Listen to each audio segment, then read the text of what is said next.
Bismillahirrahmanirrahim. Ini adalah video kedua tentang Syekh Al-Albani rahimahullah yang dijelaskan oleh Ustadz Ajir Ubaidillah ya.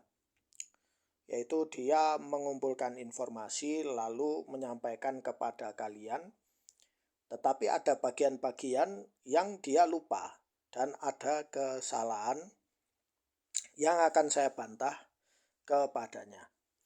Dia menulis head to head Albani vs Imam Bukhari dan Muslim.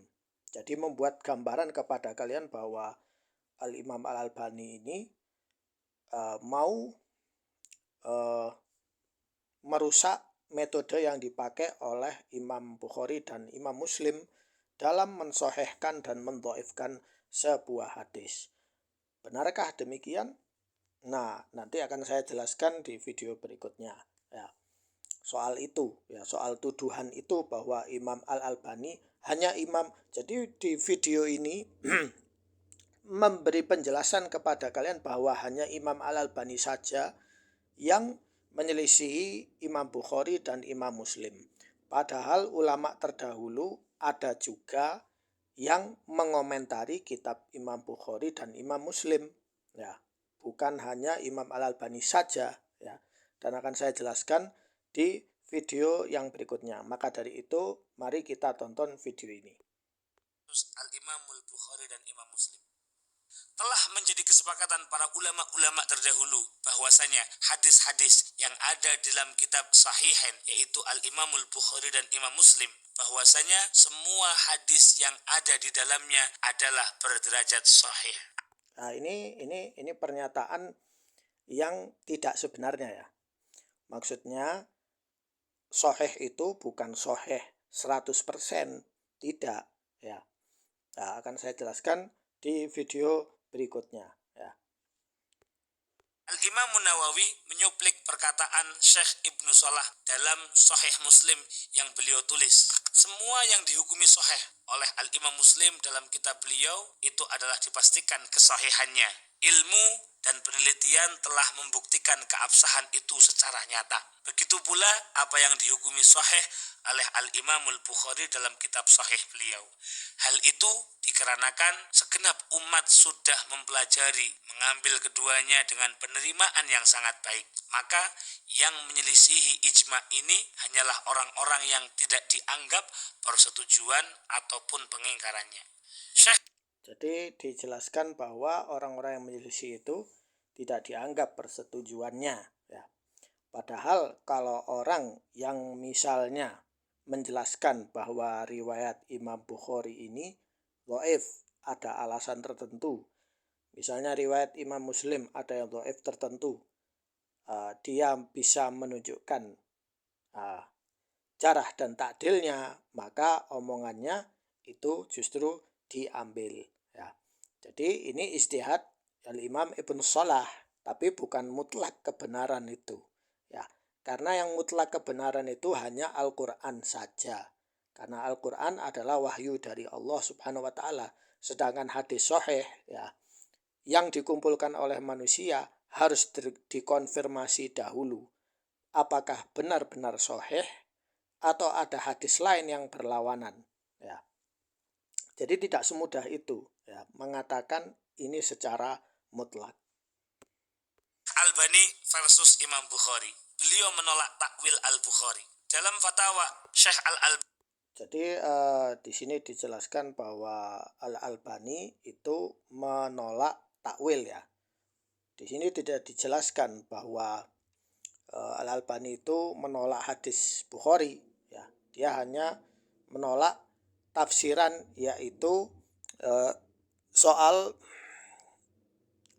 berikut ini ya, kita lihat. Ini cetakan pertama tahun 1414 Hijriah atau 1994 Masehi, cetakan Maktabah At-Turas Al-Islami dari Qahirah, halaman 523.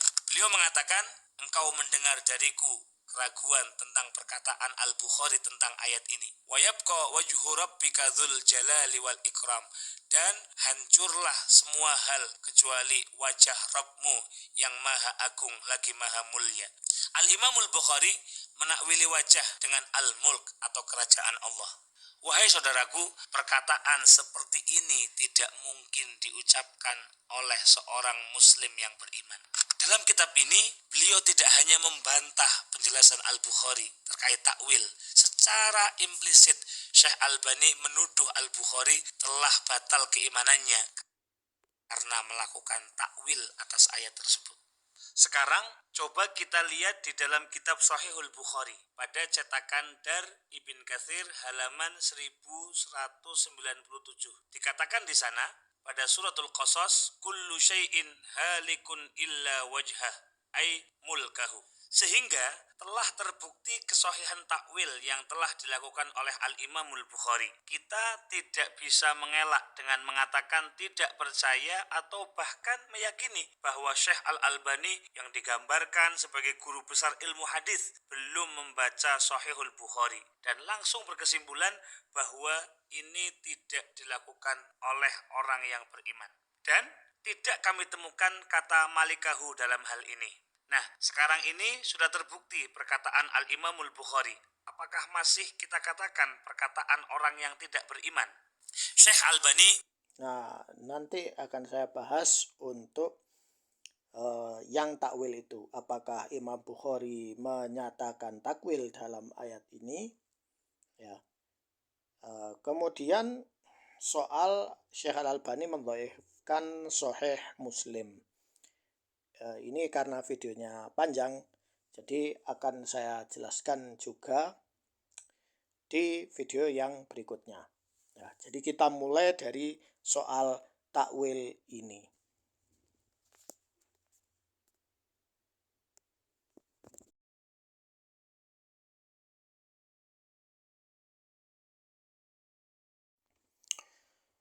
Klaim Ustadz Ajir Ubaidillah bahwa Imam Bukhari rahimahullah itu mentakwil ayat di dalam surat Al-Qasas, yaitu kullu syai'in halikun illa wajhahu, ayat 88. Dia menafsirkan mulkahu itu diartikan kerajaannya Allah. Nah, padahal yang benar di sini bukan kerajaan Allah, tetapi sifat Allah itu sendiri. Jadi makna wajhahu itu kembalinya adalah Allah itu sendiri. Ya, karena sifat Allah itu adalah Malik, yaitu raja. Raja makhluk alam semesta ini. Ya. Dan Imam Bukhari tidak salah dalam hal ini. Kenapa?